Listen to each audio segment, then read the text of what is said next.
Hello dear students, आप सभी का एक बार फिर से स्वागत है आपके अपने चैनल एक्सपी क्लासेस में। मैं चेतन प्रताप आज आपके लिए लेकर आया हूं बहुत ही मोस्ट इम्पोर्टेंट वीडियो, जो एक मास्टर वीडियो है।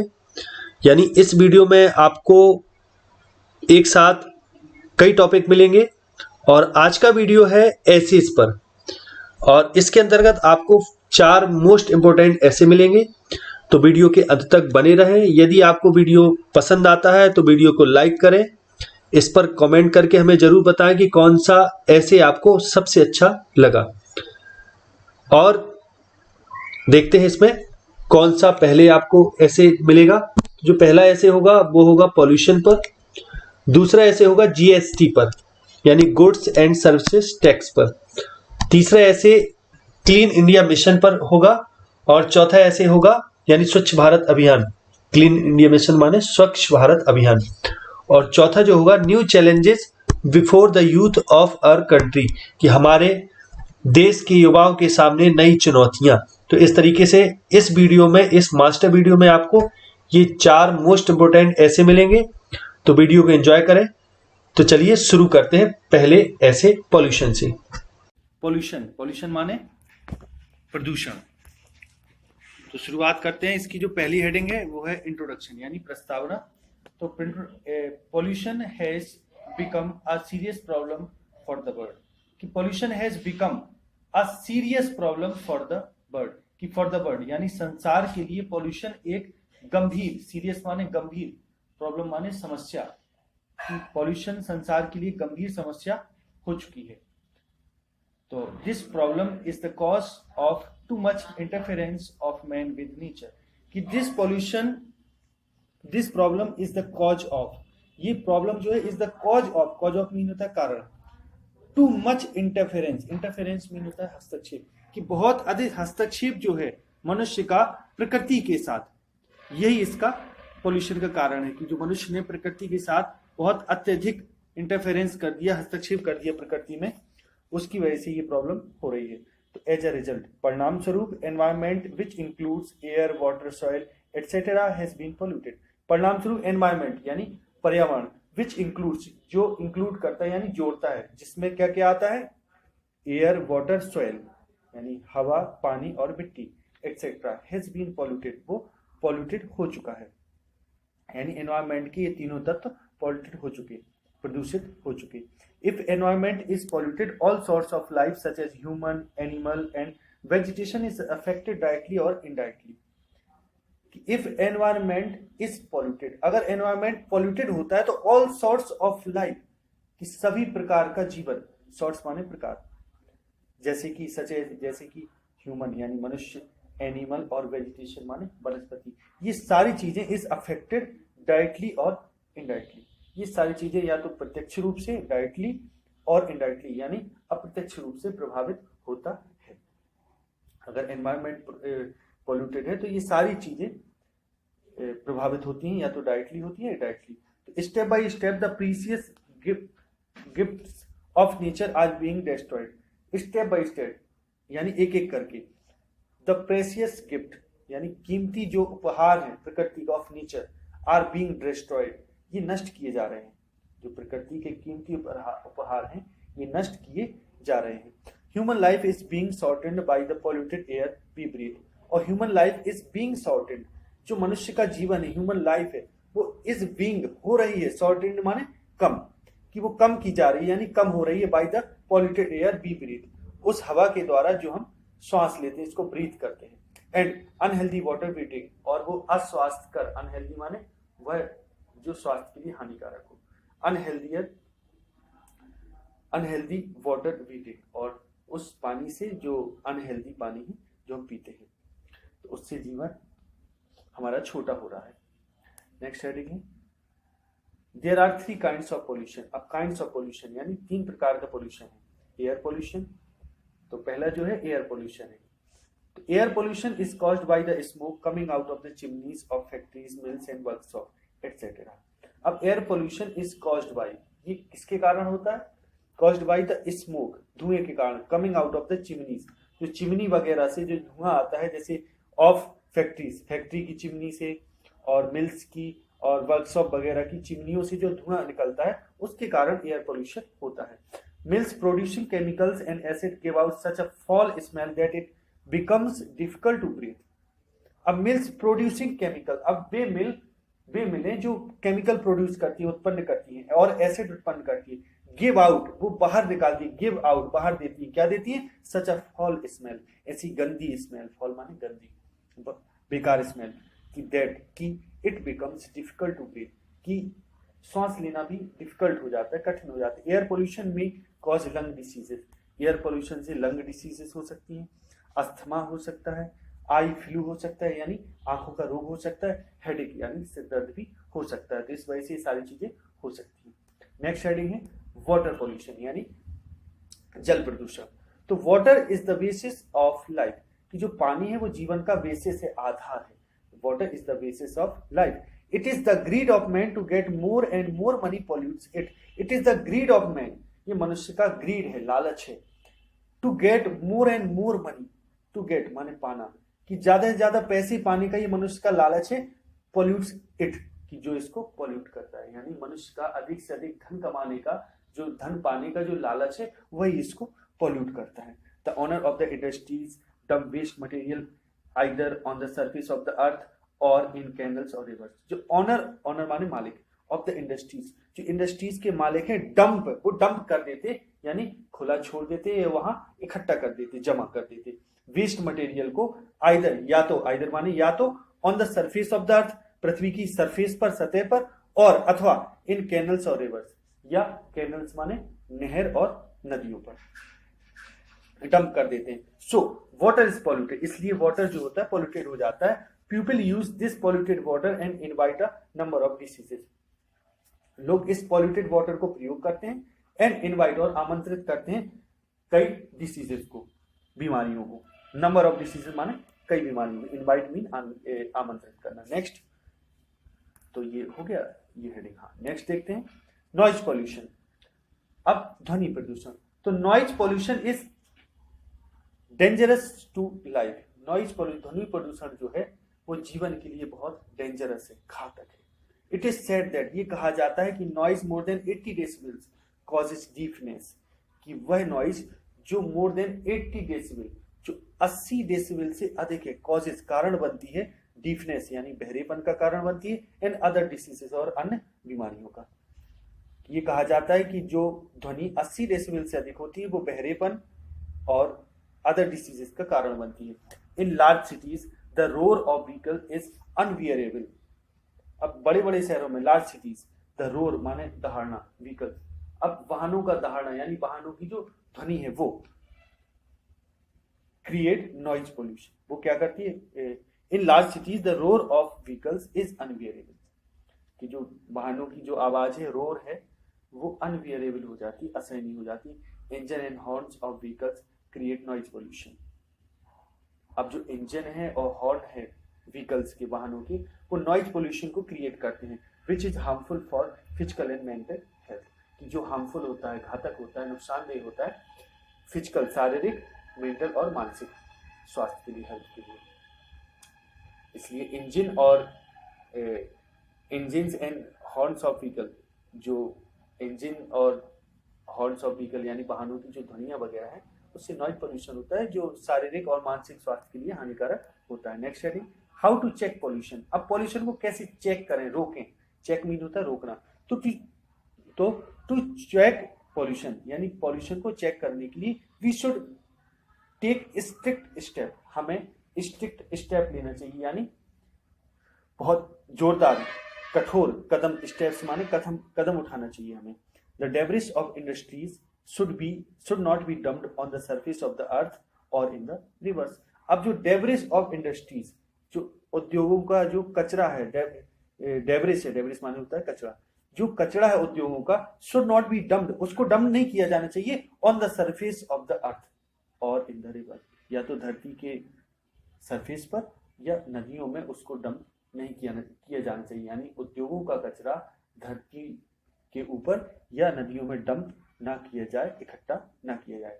It should be destroyed by using suitable chemical. It should be destroyed, इसको डिस्ट्रॉय किया जाना चाहिए बाय यूजिंग, सुइटेबल माने उचित, केमिकल्स माने रासायनिक तत्व, इसको उचित रासायनिक तत्वों का प्रयोग करके डिस्ट्रॉय किया जाना चाहिए। One major step to check pollution is to create a technology for investigating and acting on complaints of irresponsible use of technology. अब जो एक बहुत बड़ा स्टेप है, मेजर स्टेप है टू चेक पॉल्यूशन, पॉल्यूशन को रोकने का, वो इज है टू क्रिएट अ टेक्नोलॉजी। वो क्या है कि एक ऐसी टेक्नोलॉजी को क्रिएट किया जाए, रचा जाए, ऐसी टेक्नोलॉजी की रचना की जाए कि जो फॉर इन्वेस्टिगेटिंग, जांच पड़ताल करने के लिए, एंड एक्टिंग और कार्य करने के लिए, on complaints of irresponsible use of technology, कि जो टेक्नोलॉजी का इररिस्पांसिबल यानी गैर जिम्मेदाराना जो प्रयोग हो रहा है, उसके खिलाफ जो कंप्लेंट्स आ रही हैं, शिकायतें आ रही हैं, उन पर एक ऐसी टेक्नोलॉजी विकसित की जानी चाहिए जो इन्वेस्टिगेट करे, उसकी जांच पड़ताल करे उन शिकायतों की, और उन पर एक्टिंग करे, काम करे। एक ये बहुत बड़ा स्टेप है कि ऐसी एक टेक्नोलॉजी विकसित की जाए जो जांच पड़ताल और काम करने का काम करे, उन इररिस्पांसिबल यूज ऑफ जो कंप्लेंट्स होती हैं, टेक्नोलॉजी का जो गैर जिम्मेदाराना प्रयोग होता है, उस पर वो इन्वेस्टिगेट करे और जांच करे। ऐसी टेक्नोलॉजी विकसित की जानी चाहिए। Many people use new technologies without keeping in mind their long-term ill effects.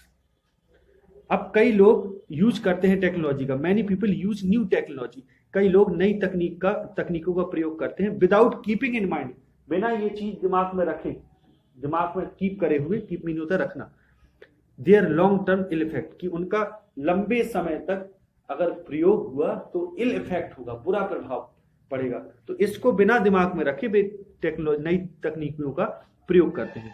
तो society has to suffer for air pollution caused by the private and government industry. अब society has to suffer, society को झेलना पड़ता है, कष्ट झेलना, सफर mean होता है कष्ट झेलना, सोसाइटी को कष्ट झेलना पड़ता है फॉर एयर पोल्यूशन, ये पर्यावरण प्रदूषण का यानी वायु प्रदूषण का जो कष्ट है वो समाज झेलता है, caused by the private and government industry. अब जो प्राइवेट और गवर्नमेंट इंडस्ट्रीज के कारण, उद्योगों के कारण होता है। टेक्नोलॉजिकल यानी इसका असर समाज पर पड़ता है। A technological expert can pressurise for the responsible use of new technology.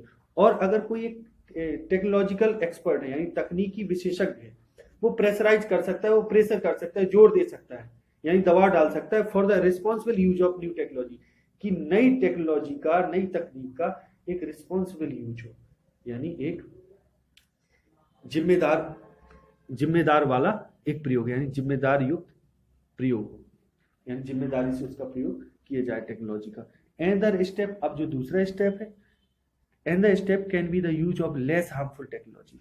और एक और जो स्टेप है वो है कि कम नुकसानदेह जो टेक्नोलॉजी है उसका प्रयोग किया जाए। जो भी टेक्नोलॉजीज हैं जो कम नुकसानदेह, कम हार्मफुल है, उनका प्रयोग किया जाए। तो यहाँ कई स्टेप हो गए। एक स्टेप ये हो गया कि ऐसी टेक्नोलॉजी विकसित की जाए जो उन कंप्लेंट्स पर काम करें कि लोग बहुत सारा बेफजूल का यूज करते हैं बिना जिम्मेदारी के टेक्नोलॉजी का। और दूसरा स्टेप ये है कि जो भी नई टेक्नोलॉजी हो उनको दिमाग में, इस चीज को दिमाग में रखा जाए कि कहीं उनका ज्यादा प्रयोग नुकसानदेह तो नहीं। और जो फिर तीसरा इसका स्टेप है वो ये है कि एक ऐसा एक्सपर्ट हो जो प्रेशर डाल सके, जो नई टेक्नोलॉजी यूज करते हैं उनको इस बात के लिए प्रेशर डाल सके कि वे इसका रिस्पॉन्सिबल यूज करें टेक्नोलॉजी का। और फिर एक नया स्टेप और है कि जो हार्मफुल टेक्नोलॉजीज हैं उनका कम यूज किया जाए। The most important step to check pollution is public awareness. और जो मोस्ट इंपोर्टेंट स्टेप है पोल्यूशन को रोकने का वो है पब्लिक अवेयरनेस, यानी लोक जागरूकता, यानी लोगों की, पब्लिक की जागरूकता, awareness. People should be made aware of the evil effects caused by pollution and growth of trees should be encouraged. अब people should be made aware, अब लोगों को मेड अवेयर यानी लोगों को जागृत किया जाना चाहिए ऑफ द इविल इफेक्ट्स यानी बुरे परिणामों के प्रति, प्रभावों के प्रति, कॉज्ड बाय पोल्यूशन, जो पोल्यूशन के कारण बुरे परिणाम होते हैं उन पर लोगों को वो किया जाना चाहिए, अवेयर किया जाना चाहिए। And growth of trees should be encouraged, और ग्रोथ ऑफ ट्रीज यानी पेड़ों का जो ग्रोथ है उसको प्रोत्साहित किया जाना चाहिए, एनकरेज किया जाए, यानी जो ग्रोथ ऑफ ट्रीज यानी पेड़ों का लगाना, कि पेड़ कैसे और ग्रोथ करें, जो पर्यावरण के लिए बहुत लाभदायक होते हैं, उनके प्रति लोगों को प्रोत्साहित करना चाहिए। There should be no deforestation. Deforestation माने होता है जंगल का कटाव करना, तो नो डिफॉरेस्टेशन यानी there should be no deforestation. Deforestation अर्थात जंगल का कटान नहीं होना चाहिए। We should be akin to nature, और हमें प्रकृति के प्रति जुड़े हुए होना चाहिए, बिल्कुल लगे हुए होना चाहिए। Check on growth of pollution is also necessary to control the increasing population of the environment. अब चेक माने रोकथाम, on growth of population, population यानी पॉपुलेशन यानी जनसंख्या की ग्रोथ पर जो रोक है, इज ऑल्सो नेसेसरी, ये भी नेसेसरी है, to control the increasing pollution of the environment, कि पर्यावरण का जो बढ़ता हुआ पोल्यूशन है उसको कंट्रोल करने का एक ये भी साधन है कि ग्रोथ ऑफ पॉपुलेशन पर रोकथाम की जाए, यानी जो जनसंख्या बढ़ रही है उस पर भी रोकथाम हो।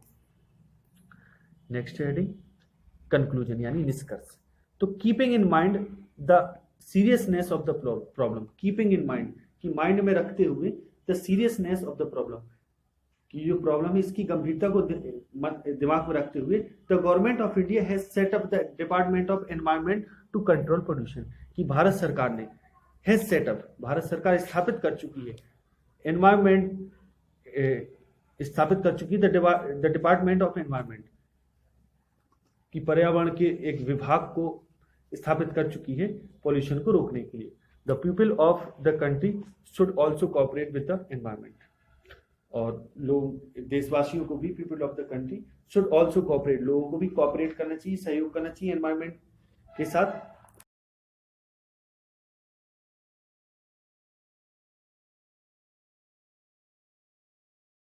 जीएसटी पर यानी गुड्स एंड सर्विसेज टैक्स, वस्तु एवं सेवा कर। तो चलिए शुरुआत करते हैं सीधा। पहली जो हेडिंग है वो है इंट्रोडक्शन। तो GST means goods and services tax. GST का मतलब होता है गुड्स एंड सर्विसेज टैक्स यानी वस्तु एवं सेवा कर। The introduction of GST on 1 July 2017 was a very significant step in the field of indirect tax reforms in India. कि the introduction of GST, GST का जो इंट्रोडक्शन यानी प्रारंभ हुआ था ऑन 1 July 2017, 2017 के 1 जुलाई को, was a very significant step, वो एक बहुत महत्वपूर्ण कदम था, स्टेप था। सिग्निफिकेंट माने महत्वपूर्ण। In the field of, field माने होता है क्षेत्र, in the field of indirect tax reform, अप्रत्यक्ष कर सुधार, यानी अप्रत्यक्ष कर सुधार में एक अपने आप में एक बहुत बड़ा महत्वपूर्ण कदम था इन इंडिया, भारत में। तो the introduction of GST on 1 July 2017 was a very significant step in the field of indirect tax reform in India, कि भारत में अप्रत्यक्ष करों के सुधार के क्षेत्र में ये एक बहुत महत्वपूर्ण कदम था जो 1 जुलाई 2017 को जिसकी शुरुआत हुई, इंट्रोडक्शन हुआ, प्रारंभ हुआ। तो bye including a large number of central and state taxes into a single tax, bye including अर्थात जोड़ते हुए a large number of central and state tax, central केंद्रीय और स्टेट माने राज्य संबंधी, केंद्रीय और राज्य संबंधी करों का एक बड़े कर में इंक्लूडिंग यानी जोड़ना, कि ये जो बहुत बड़ा सुधार था जो बहुत सारे केंद्रीय और राज्य के करों को एक कर में जोड़ यानी सिंगल कर में जोड़कर किया गया। Its aim was to mitigate, इसका जो उद्देश्य था वाज टू मिटिगेट कम करना था, कैस्केडिंग, कैस्केडिंग मीन होता है व्यापक, और डबल टैक्सेशन, जो बहुत सारे टैक्स व्यापक टैक्स लगाए जाते उनको कम करना, और डबल टैक्स या दोहरे, स्टेट भी लगाती थी टैक्स को और केंद्र भी लगाई, तो इन दोहरे टैक्स को, डबल टैक्सेशन को या कैस्केडिंग टैक्सेशन को, यानी टैक्सेशन मीन होता है कर लगाना, करारोपण, कि इसका जो उद्देश्य था वो मिटिगेट यानी कम करना था या धीमा करना था, कैस्केडिंग और डबल टैक्सेशन को इन अ मेजर वे, एक बहुत बड़े स्तर पर। एंड पेव द वे, पे मीन होता है मार्ग बनाना, pave the way for a common national market, और एक कॉमन नेशनल मार्केट हो जाए, यानी मार्केट स्टेट और पूरे राष्ट्र के मार्केट में कोई अंतर न रहे, इसके लिए एक रास्ता तय करना था, कि इसका जो उद्देश्य था वो पहला उद्देश्य था डबल टैक्सेशन या कैस्केडिंग यानी कैस्केडिंग टैक्सेशन को कम करना एक बड़े स्तर पर, मेजर वे पर, और था साथ में कि pave the way for a common national market, और कॉमन नेशनल मार्केट के लिए यानी सामूहिक राष्ट्रीय बाजार के लिए एक मार्ग प्रशस्त करना था। अब नेक्स्ट हेडिंग है इसकी इट्स इम्पैक्ट, इसका प्रभाव। तो its impact is for the welfare of Indians, इसका जो प्रभाव है वो इज है for the welfare, welfare mean होता है कल्याण या समृद्धि ऑफ इंडियंस, भारतीयों के कल्याण या समृद्धि के लिए है। अब ये भारतीयों के कल्याण के लिए था, इसका जो मेन इम्पैक्ट था, प्रभाव, यानी इसका पूरा प्रभाव भारतीयों के लिए है। तो from the customer point of view, अगर कस्टमर के पॉइंट ऑफ व्यू से देखा जाए, दृष्टिकोण से देखा जाए, तो the biggest advantage would be in terms of a reduction in the overall tax burden on goods which was estimated to be around 25 to 30%। यानी इसका मतलब है from the customer point of view, अगर कस्टमर के point of view से देखा जाए तो इसका जो सबसे बड़ा बिगेस्ट एडवांटेज है वो किस चीज में होगा, वुड बी होगा इन टर्म्स ऑफ अ रिडक्शन, वो एक घाटे यानी एक कमी के रूप में होगा इन द ओवरऑल टैक्स बर्डन, जो ओवरऑल कुल मिलाकर जो टैक्स बर्डन था ऑन गुड्स वस्तुओं पर, उसमें कमी आ जाएगी। विच वाज एस्टिमेटेड, और जो एस्टिमेटेड यानी जिसका अनुमान लगाया गया, एस्टिमेट किया गया कितनी कमी आ जाएगी, कितने से कितने परसेंट तक, 25 से लेके 30% तक ओवरऑल टैक्स बर्डन में कमी आ जाएगी। ये सबसे बड़ा इसका एडवांटेज है। It would also make Indian products competitive, ये भारतीय प्रोडक्ट्स को, उत्पादों को कॉम्पिटिटिव बनाएगा in the domestic and international market, domestic घरेलू और अंतरराष्ट्रीय बाजारों के स्तर पर। It would also make Indian product competitive, इससे भारतीय प्रोडक्ट कॉम्पिटिटिव हो जाएंगे, प्रतिस्पर्धा में आ जाएंगे, घरेलू मार्केट में भी और अंतरराष्ट्रीय मार्केट में भी। It would have a positive impact on economic growth, और इस पर इकोनॉमिक ग्रोथ यानी धन संबंधी जो प्रगति है उसमें एक पॉजिटिव प्रभाव आएगा, बिकॉज ऑफ इट्स ट्रांसपेरेंट, क्योंकि ये बिकॉज ऑफ इट्स ट्रांसपेरेंट, इसके पारदर्शी होने के कारण, एंड सेल्फ पॉलिसिंग करेक्टर, इसका जो सेल्फ पॉलिसिंग यानी स्वयं को पॉलिसिंग अर्थात ये कहें स्पष्ट करने वाला, ये स्वयं की ही जांच करने वाला जो करेक्टर है इसका, यानी अपने आप में ये स्पष्ट है, इसके इस गुण के कारण और इसके ट्रांसपेरेंसी के कारण। This tax would be easier to administer, administer mean होता प्रबंध करना, यानी इस टैक्स का जो प्रबंधन होगा वो आसान हो जाएगा। अब नेक्स्ट हेडिंग है इजी टेक्स्ट प्रोसेसिंग, इससे इजी टेक्स्ट प्रोसेसिंग हो जाएगी, यानी GST would be applicable on supply of goods. अब जीएसटी जो होगी वुड बी एप्लीकेबल, उचित होगी, योग्य होगी, यस सही होगी, on supply of goods and services as against,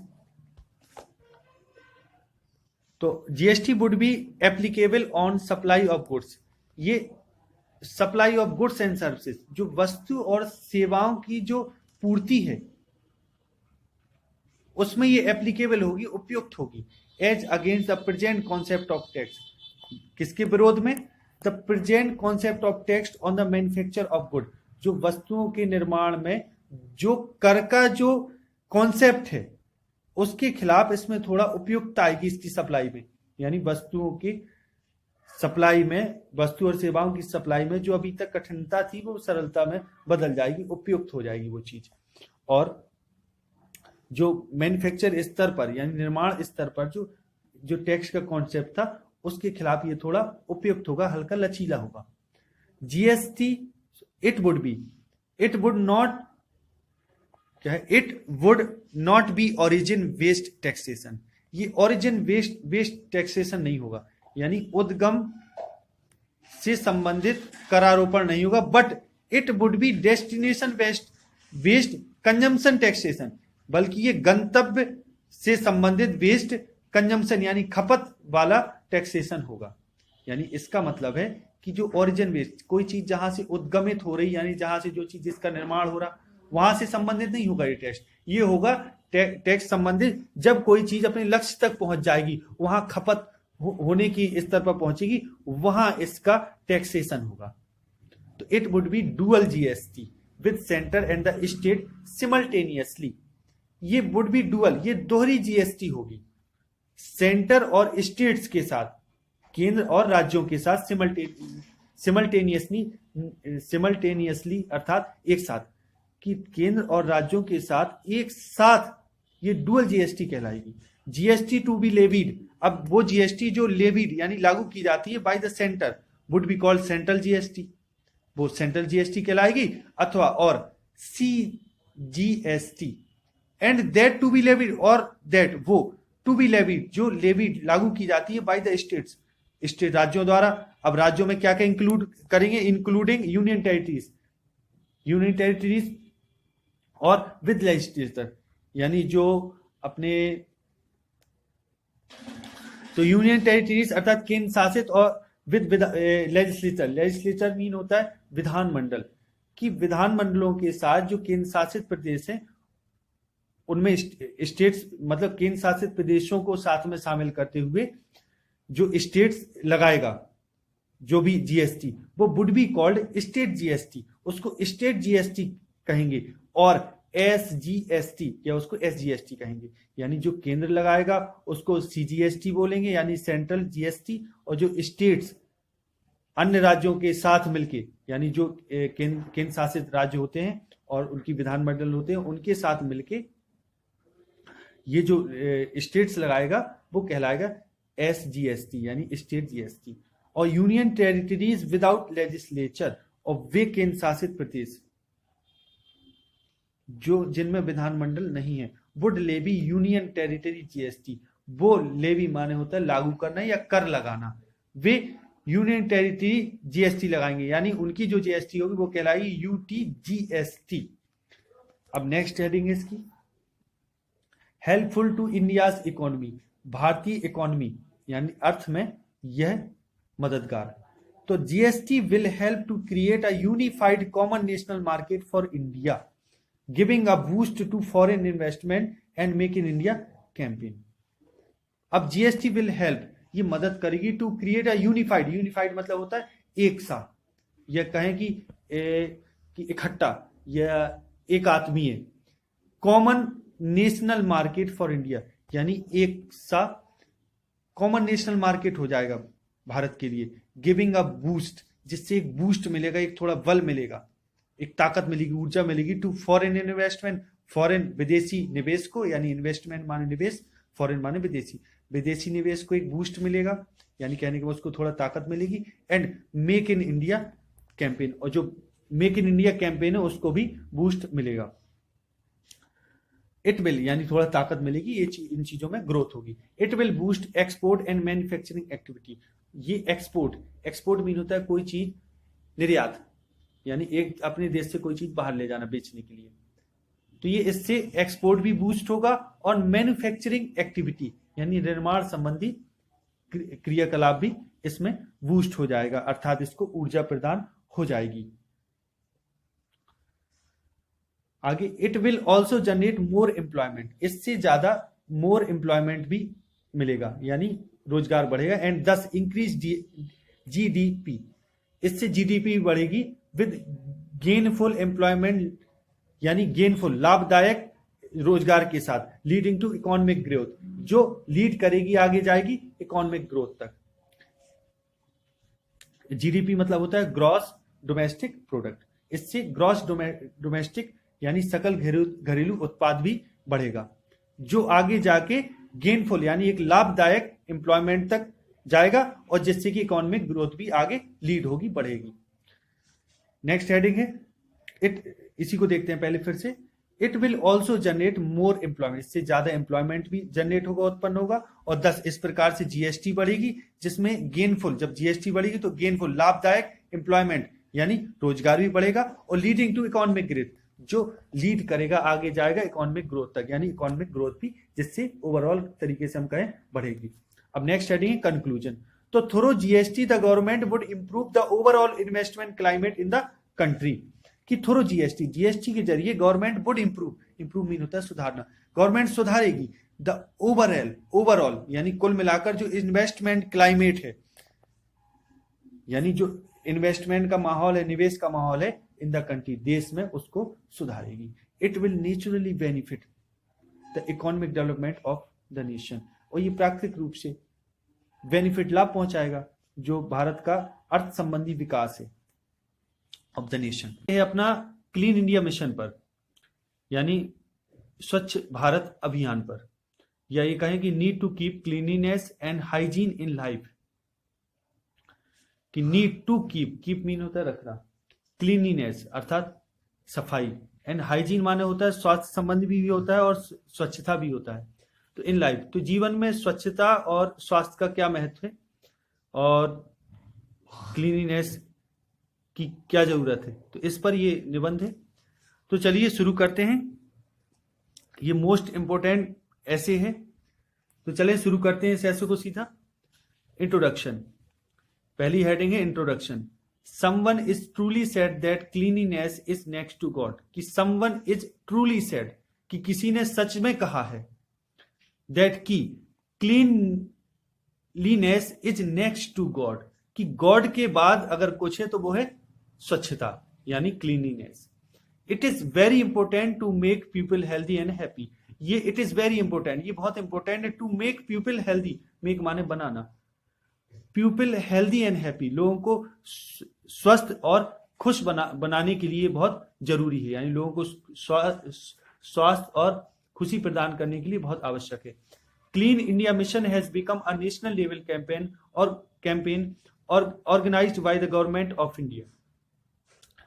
clean India mission has become a national level campaign माने होता है अभियान, कि clean India mission has become हो चुका है अ नेशनल लेवल कैंपेन, एक राष्ट्रीय स्तर का अभियान, लेवल माने अभियान स्तर।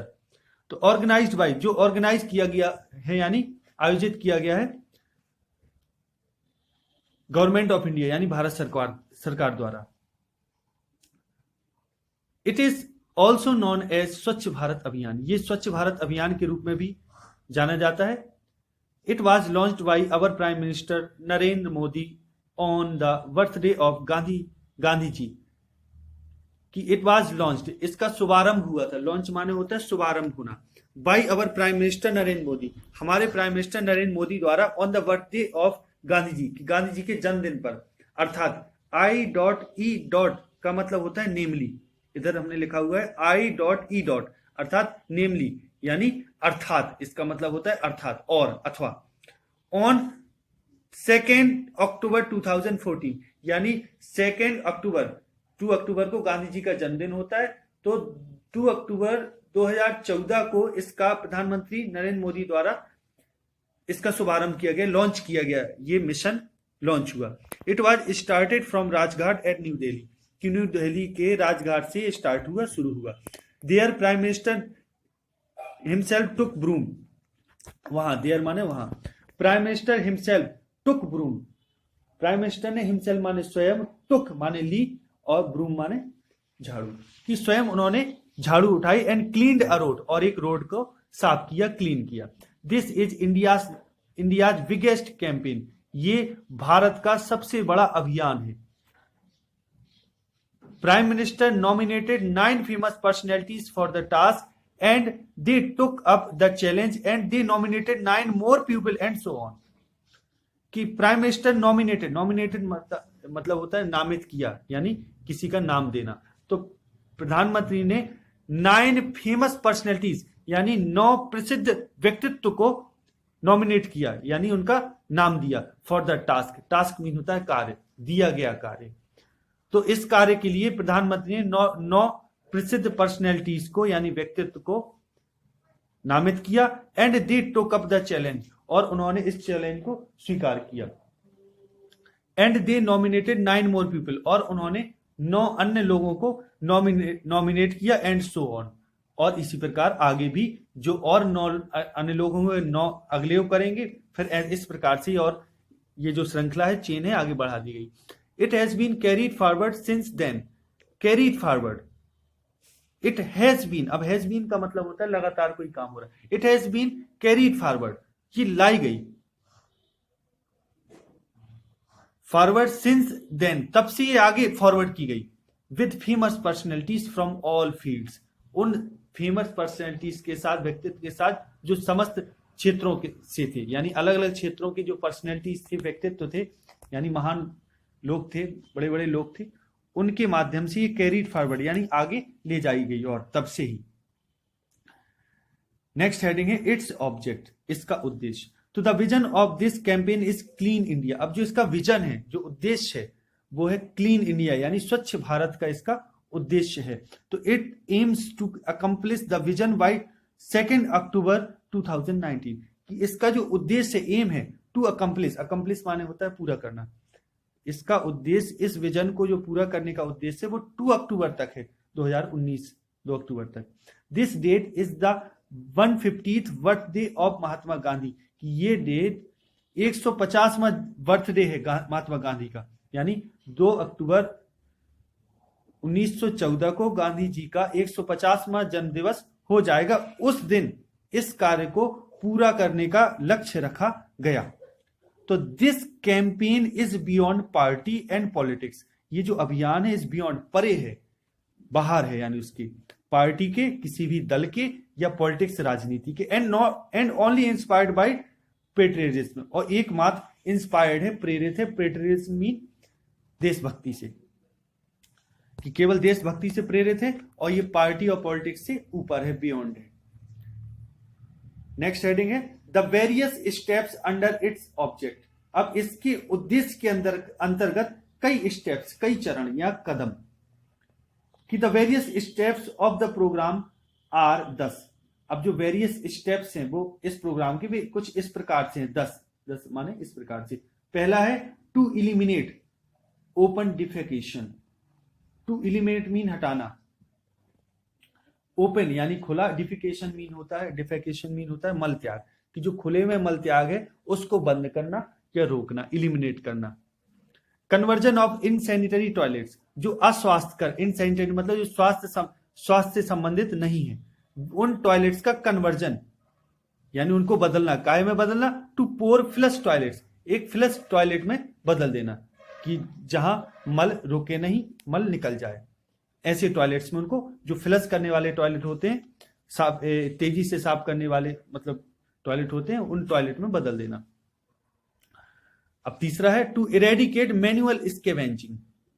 अब टू इरेडिकेट, इरेडिकेट मीन होता है उखाड़ना, मैनुअल स्कैवेंजिंग, मैनुअल स्कैवेंजिंग। अब मैनुअल स्कैवेंजिंग मीन होता है, मैनुअल मतलब जो हाथ संबंधी, और स्कैवेंजिंग मीन सफाई, कि जो उस सफाई को इरेडिकेट है मतलब पूरी तरह नष्ट करना। तो टू इरेडिकेट मैनुअल स्कैवेंजिंग, कि मैनुअल माने हस्तचालित सफाई को उखाड़ना पूरी तरह। और चौथा इसका पॉइंट है to bring about a behavioural change in people, कि लोगों में बर्ताव संबंधी, व्यवहार संबंधी परिवर्तन को घटित कराना। ब्रिंग अबाउट मीन होता है घटित कराना, या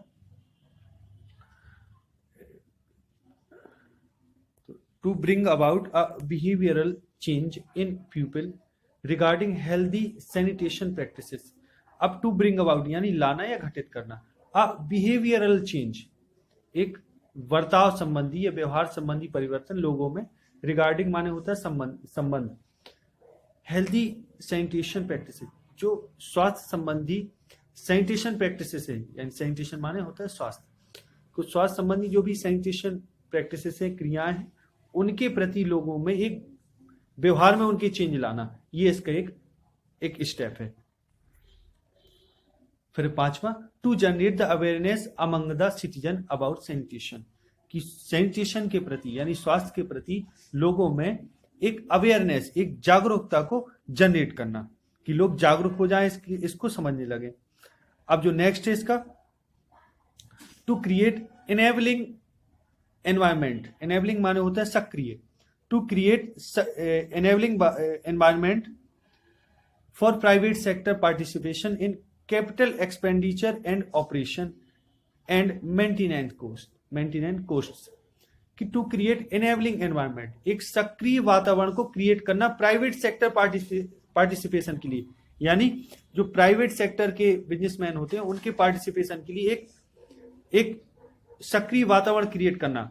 अब वो काय में पार्टिसिपेट करने के लिए उनको, इन कैपिटल एक्सपेंडिचर यानी पूंजी खपत में, एंड ऑपरेशन एंड मेंटेनेंस में, ऑपरेशन और मेंटेनेंस, मेंटेनेंस माने होता है किसी चीज को बरकरार रखना, कॉस्ट। तो capital expenditure and operation and maintenance cost में प्राइवेट सेक्टर की भागीदारी हो, इसके लिए सक्रिय वातावरण को क्रिएट करना, ये इसका एक उद्देश्य था। और इसके बाद नेक्स्ट है 100% collection and scientific processing, disposal, reuse और recycle of municipal solid waste. अब जो म्युनिसिपल नगर पालिका का जो सॉलिड वेस्ट है, जो भी वेस्ट मटेरियल नगर पालिका के थ्रू निकलता है, उस वेस्ट मटेरियल का 100% कलेक्शन करना और साइंटिफिक प्रोसेसिंग या डिस्पोजल करना, उसको डिस्पोज भी नहीं होता, खुले में छोड़ देना, या उसकी साइंटिफिक प्रोसेस करके उसको पुनः रीयूज करना या रिसाइकिल करना। अर्थात उसको रीयूज माने होता है पुनः प्रयोग में लाना, रिसाइकिल माने उसको पुनः ऐसा परिवर्तित कर देना कि वो पुनः अपने प्रयोग में फिर से लाया जा सके। तो एक इसका ये उद्देश्य था। अब आगे देखते हैं, अगली जो हेडिंग है पर्सनैलिटी सपोर्टिंग दिस कैंपेन। अब वे पर्सनैलिटी जो इस कैंपेन को, इस अभियान को सपोर्ट कर रही। तो there are many persons who are included by prime minister. अब देयर आर मैनी पर्सन, बहुत सारे लोग हैं जो प्राइम मिनिस्टर द्वारा इंक्लूड किए गए, जोड़े गए। They are comedian Kapil Sharma, अब उनमें है Kapil Sharma, former captain of Indian cricket team, Indian cricket team के पूर्व कप्तान, फॉर्मर माने पूर्व कप्तान Sourav Ganguly, and former IPS Kiran Bedi, और पहले की आईपीएस जो आईपीएस अधिकारी किरण बेदी थी वो। और the Indian president asked every Indian to spend 100 hours annually in this drive. कि इस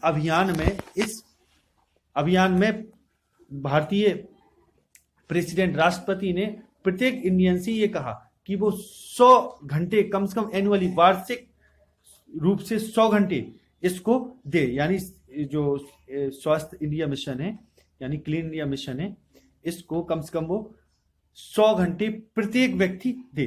तो इस अभियान, ड्राइव मीन होता है अभियान, तो राष्ट्रपति ने ये कहा कि the Indian president asked every Indian president ने प्रत्येक भारतीय से कहा टू स्पेंड, कि वो दे, खर्च करे 100 आवर्स एनुअली, अर्थात प्रत्येक साल 100 घंटे, इन दिस ड्राइव, इस ड्राइव में कम से कम वो 100 घंटे दे। ड्राइव मीन होता है अभियान। तो this campaign is also supported by the Indian army, border security force, Indian air force and Indian navy. कि ये अभियान इनके द्वारा भी सपोर्टेड है, इंडियन आर्मी द्वारा, बॉर्डर सिक्योरिटी फोर्स द्वारा यानी बीएसएफ द्वारा, इंडियन एयर फोर्स द्वारा और इंडियन नेवी द्वारा।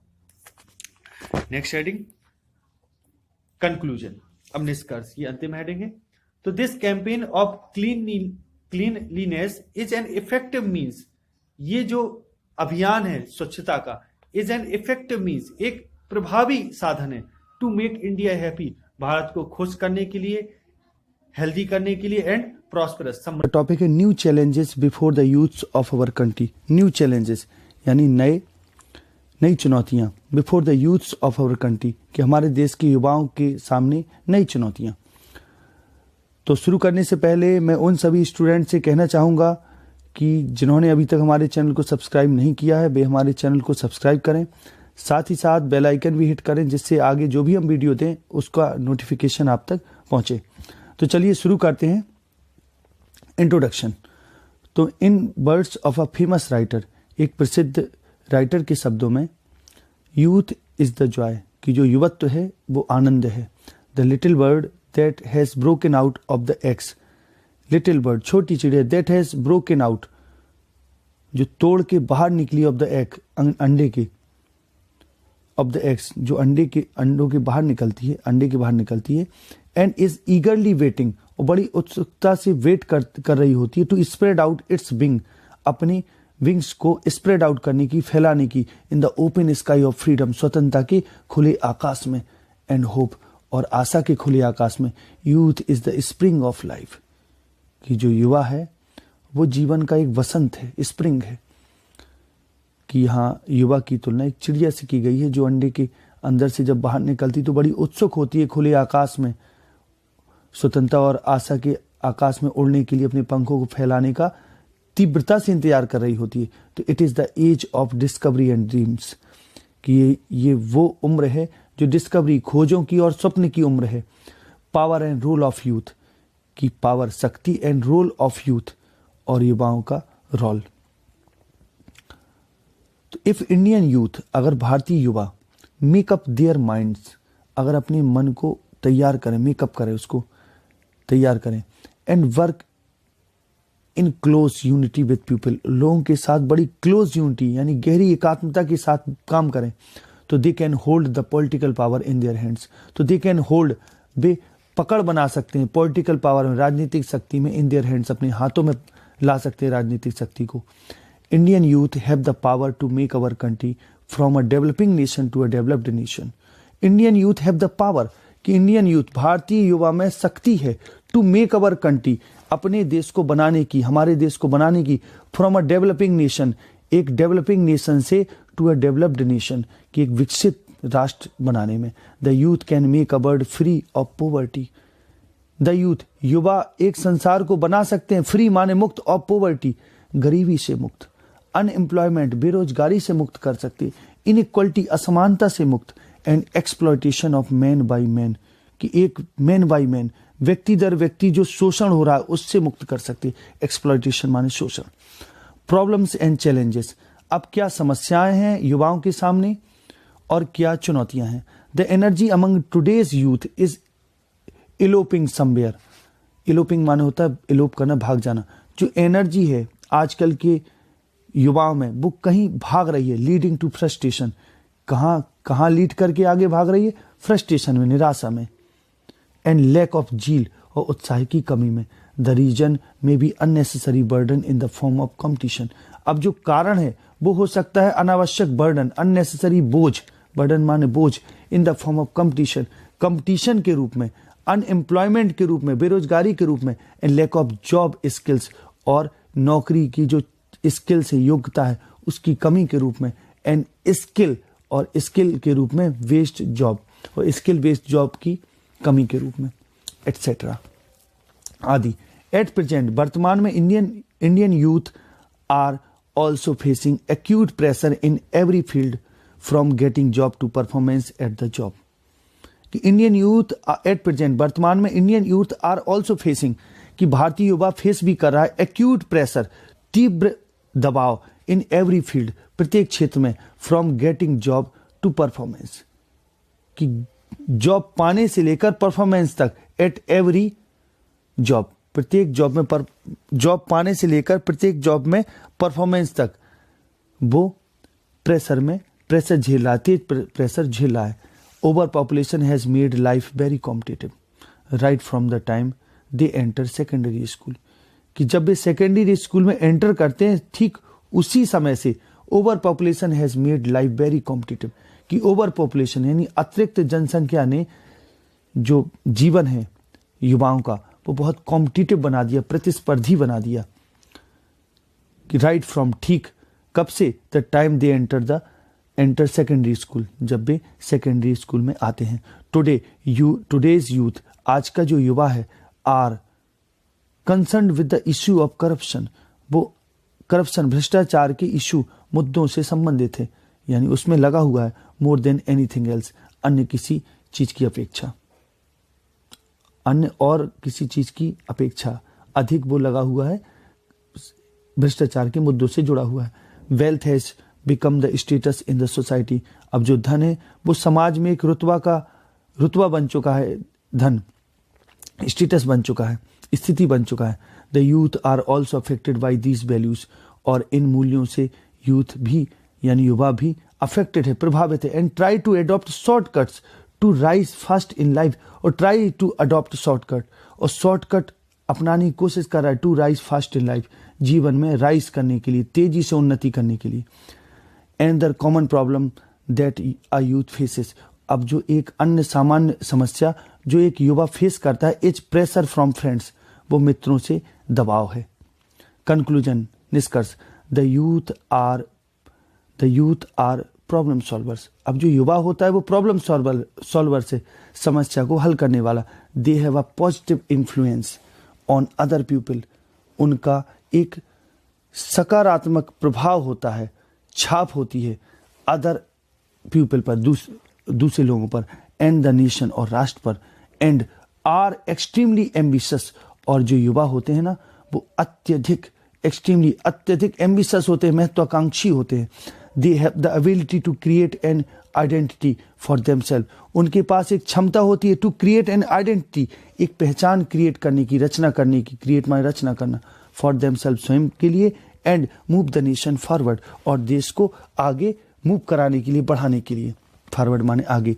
यूथ आर होली एक्सपेरिमेंटल, जो यूथ होते हैं, युवा हैं, वो संपूर्ण रूप से होली एक्सपेरिमेंटल, संपूर्ण रूप से एक्सपेरिमेंटल हैं, यानी प्रयोगवादी हैं, and with the full utilization of the talents of the youth, और ऐसे हैं जैसे फुल यूटिलाइजेशन करने वाले हैं, संपूर्ण प्रयोग करने वाले हैं अपने युवत्व के टैलेंट्स का, प्रतिभाओं का, कॉमा इंडिया विल बिकम, अगर ऐसे हैं, ऐसे हो जाएं तो India will become a complete nation, तो भारत एक संपूर्ण राष्ट्र बन जाए। आशा है ये जो, अगर ये वीडियो आपको पसंद आया है तो इसको वीडियो को लाइक करें, अधिक से अधिक इसको शेयर करें। यदि आपने चैनल को अभी तक सब्सक्राइब नहीं किया है तो चैनल को सब्सक्राइब करें, साथ ही साथ बेल आइकन भी हिट करें, और जो भी आप कमेंट करना चाहें, अपनी बात को कहना चाहें, उसको कमेंट में कहें। आप हमें सोशल मीडिया में भी फॉलो कर सकते हैं, आप हमें फेसबुक, इंस्टाग्राम, ट्विटर, टेलीग्राम, इसमें भी फॉलो कर सकते हैं, जिसकी लिंक को हमने डिस्क्रिप्शन में दे रखा है। आगे अगले वीडियो मिलेंगे, तब तक के लिए नमस्कार, जय हिंद, जय भारत, वंदे मातरम।